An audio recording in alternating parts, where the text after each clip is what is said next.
Good morning and welcome to the Franchise Minute. I am Anna Wiles, the franchise economist, and joining us today is Jeff Bean with Renovation Sales. Jeff, welcome. Hey, thanks for having me, Anna. Absolutely. So, audience, today we're going to be talking about hot real estate trends, and Jeff knows a thing or two about it along with franchising. Start us off by sharing with the audience, Jeff, a little bit about you and how you came to work with Renovation Cells. Yeah, so as you know, Anna, I've been in franchising now for 23 years, I guess. But been with service-based brands, been with retail-based brands, and now with a firm called Brand One for the past few years. And we work with multiple different franchisors and helping them increase their distribution. The brand I focus on for the most part is Renovation Cells and have for some time. But very excited. We've worked with them for the past 3 years. And watch this brand grow from Seattle to down to Miami and up to Boston and down to Phoenix. So I've been working with them for a few years and have loved doing it. Well, I love that you shared that growth because people are thinking, really, real estate now? Is this the time to get into it? So hold that thought. We'll come back to it. Will do. Um, Share with the audience a bit more about what Renovation Cells does and what makes it unique and different. Yeah, it's unique not only in franchising but even in the services space, and it was one of the things that grabbed the folks at Brand One. So Renovation Cells cosmetically updates homes, both pre and post sale. So we work with real estate agents to get a house ready for sale, as well as get a house if someone's moving into a house, updating that house prior to them moving in. It's a very big trend in real estate. Number one, if you're looking to sell a home, you want to update it because it maximizes the sale price, but it also reduces the amount of time that it's on the market, which is a Exactly. win for a homeowner and a real estate agent. So Absolutely. big trend in the marketplace. What they do really is they get houses Instagram ready for Zillow or Redfin or Realtor, where 97% of the time, the homeowner that buys that house is going to see it online for the first time. And if it shows well online, if it's got an updated kitchen, an updated master bath, then it's going to tend to draw more buyers and sell Right. faster and for more money. So Renovation Cells does that. It's cosmetic updates. So they're not doing anything structural, but that's the nature of the business. Well, it is unique in franchising and just in, as you said, services. And what real estate agent doesn't need a Renovation Sales uh, person in their market?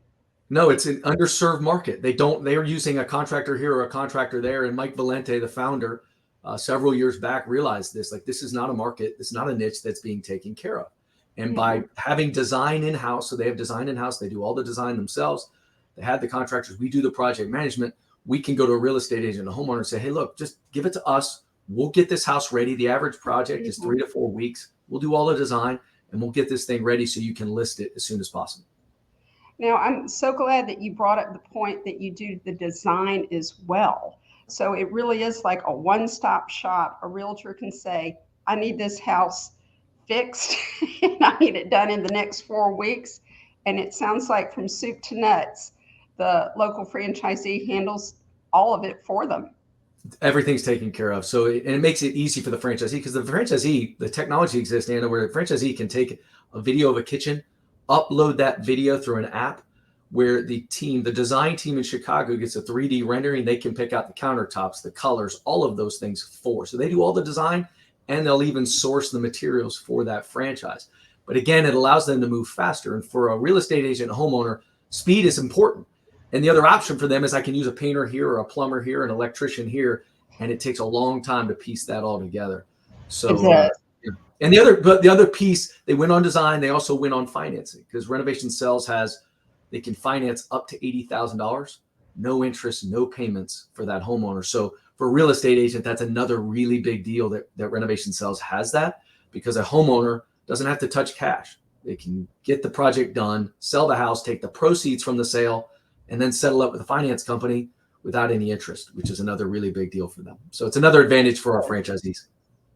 Huge advantage, huge differentiator, and yet another reason people would want to use that service. Yeah. Just sounds fantastic. All right. So, Jeff, we love to crush preconceived notions on this podcast. And one of the things that immediately comes to my mind is that someone may assume that they need to have a real estate or construction background to be a successful franchisee with renovation Yeah. sales. What do you have to say about that? Yeah, I got that question this morning from a candidate, actually from Minnesota. No, you don't need it, and everybody thinks that, and totally understandable. They'll never touch a paintbrush. They'll never, work on a countertop. This is about leadership and networking skills. So our business owners are really focused on building relationships, specifically with brokerages and real estate agents. We get them in front of them, but they don't need that. They're going to have contractors. They need 5 subcontractors, Anna. That's it. That work for them. And it's a pretty compelling offer to a contractor to come work for us. But our business owners, if you look in Atlanta, you look in Austin, Texas, right here in Austin, franchisee was with AT&T. The franchisee down in San Antonio, she was a marketing exec at USAA. The franchisee up in Dallas, just sticking in Texas here, was an executive at Four Seasons. So our business owners aren't coming from that background. We'll teach them what they need to know about the renovation stuff. If you keep in mind this is cosmetic only, we can teach them that fairly straightforward. Their leadership and their networking skills, we can't really teach that. So that's what we're looking for in the business owners we bring in. That was very insightful.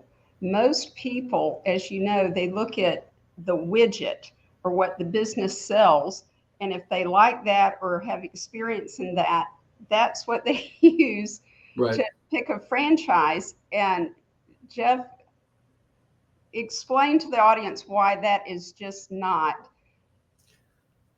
productive or helpful for a franchisee or someone who wants to become a business owner. You and I have seen it, right? The amount of years we've been at it, because the people think, okay, well, like I was in automotive early on in my career, and I would meet a new owner and I'd say, hey, what got you into automotive? And they say, well, I really love cars. And I'd be like, oh no, because running an automotive repair facility you're not working on Ford Mustangs and Corvettes. You're working on Dodge Caravans and Ford Tauruses, and it's managing technicians, and it's a lot of customer service. So it's really, like to your point, Anna, it's what you do day in, day out. Do you like the behaviors of the day in, day out? Meaning, hey, if you want heavy service and you like managing technicians, great business to be in. But to your point, it's the widget is somewhat incidental. It's what you're doing day in, day out that matters. And it's the people that you hire, whether they're W-2 employees or contractors, independent contractors, they're the ones that have to have the skills and the experience with the widget, not the business owner. Exactly. Right? Yeah, great point.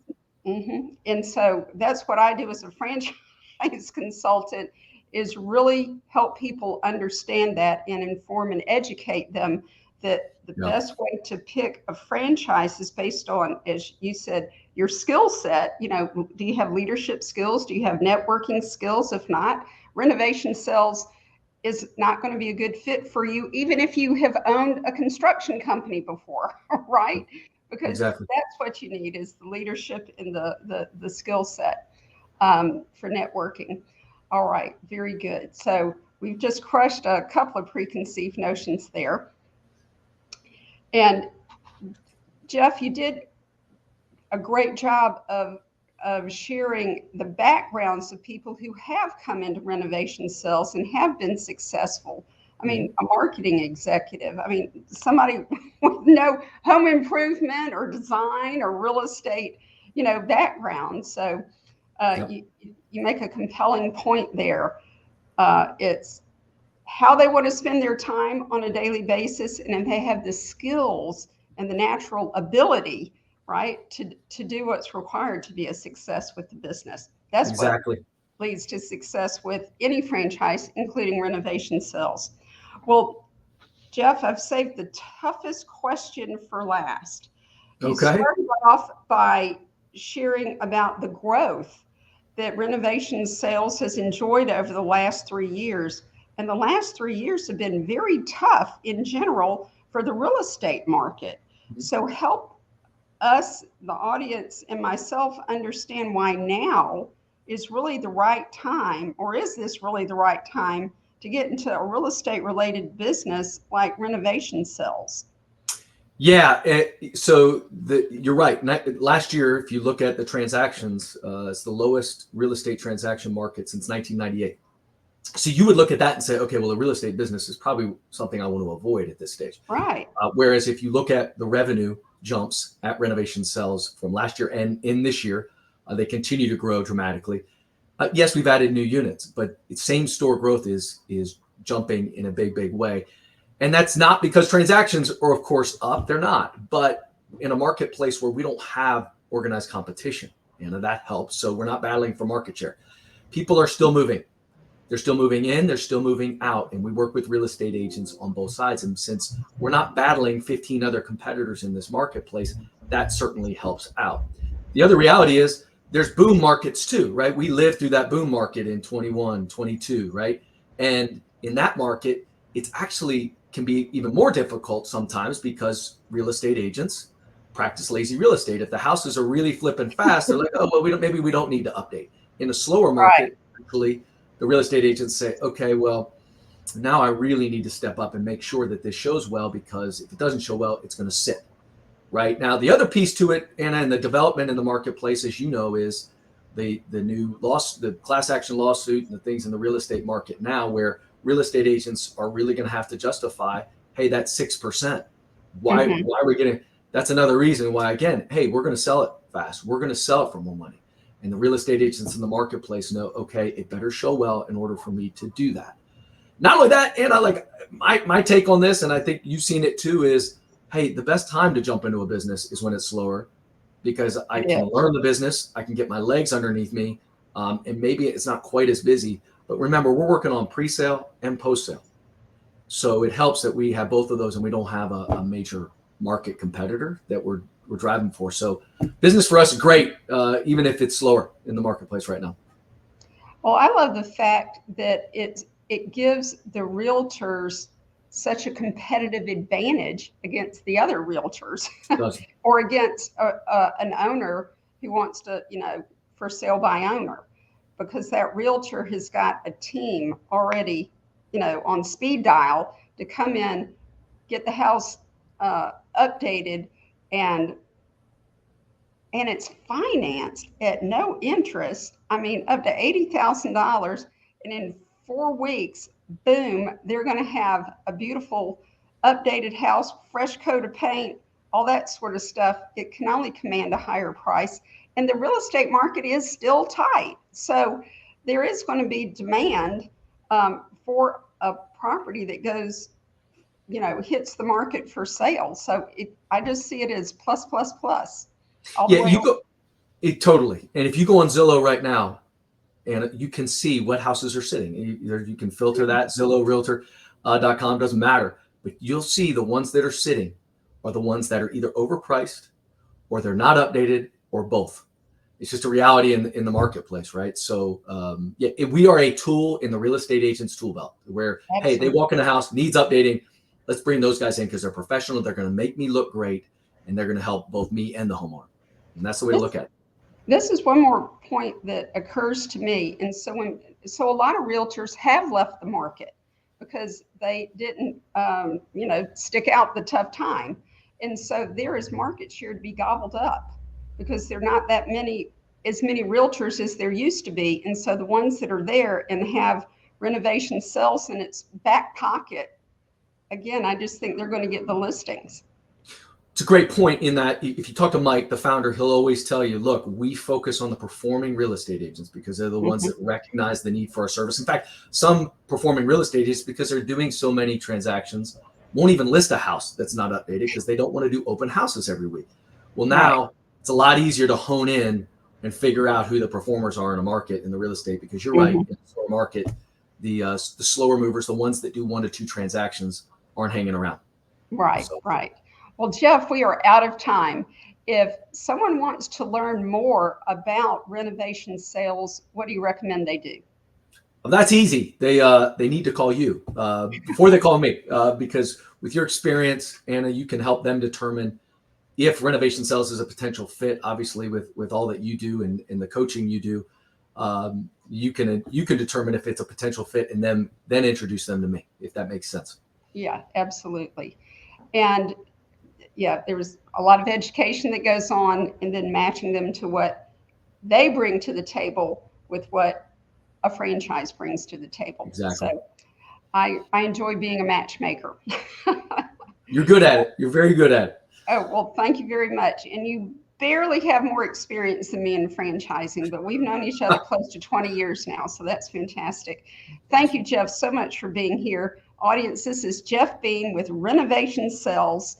And I'm Anna Wilds, the franchise economist. Thank you so much, audience, for being here. And be sure to come back next week because we are going to have another real estate related concept and another brand one brand on.